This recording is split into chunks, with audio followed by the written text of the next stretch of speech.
I've got here next to me Mr. Kevin O'Keefe. Kevin is a great Texan. Wait. You're not a Texan. Nope. He's not a Texan. Kevin, where are you from? From Wisconsin and now Seattle. He's a Yankee, ladies and gentlemen. He's a Yankee who's come in and invaded Texas, but you know what? We're happy to have him. Kevin he's actually one of the foremost experts in the legal field on blogging, on the new age of lawyer marketing, using social media, video blogging, as well as written blogging.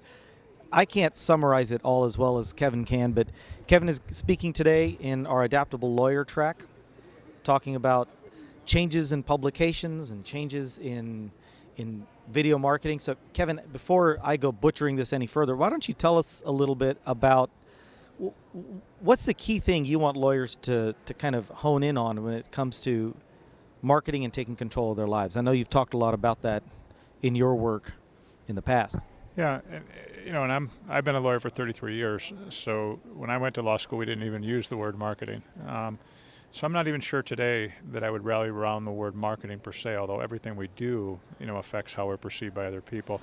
I would rally around, how I can build relationships, how I can be recognized as a go-to lawyer in a niche, what type of work would I like to do, and who would I like to do it for, and then come up with the plan to do it, because never before has it been as easy for a lawyer, whether they're a recent grad or a lawyer that's been practicing, to do the type of work they'd like to do for the type of clients that they'd like to do it for. So despite the pessimism and the woe is me and I can't get work and I'm not going to be able to do the type of things I thought I could do when I was in law school, I'm a big believer it's never been easier. We did not have the internet when I graduated from law school.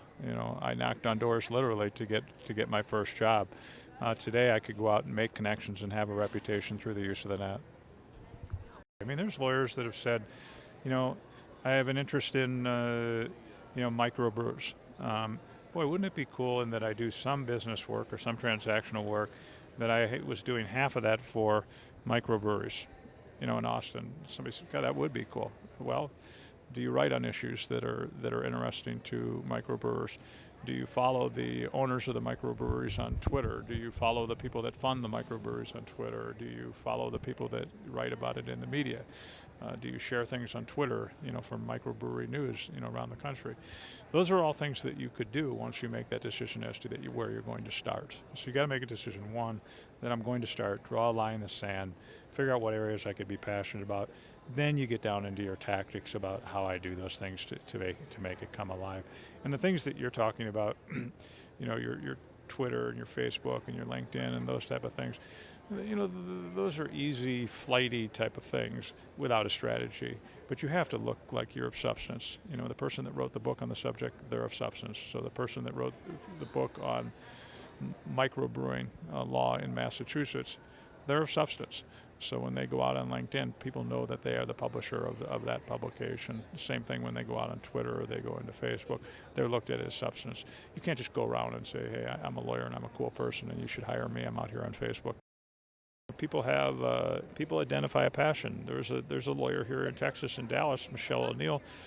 She blogged on family law. She realized that there was an undermet need,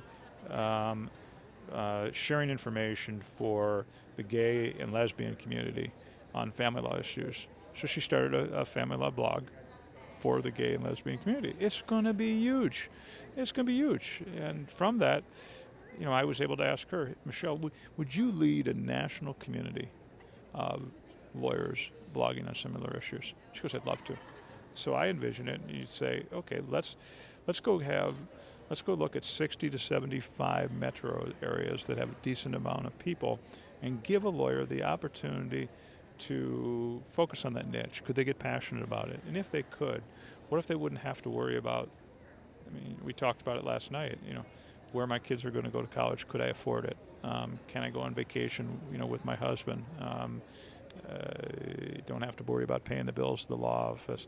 They don't have to make millions of dollars. They just want to make a good living and feel like they're making a dent. They feel like they're helping people. That's why they went to law school. That's possible. Ladies and gentlemen, this is Rocky Dhir for State Bar TV. We'll see you next time.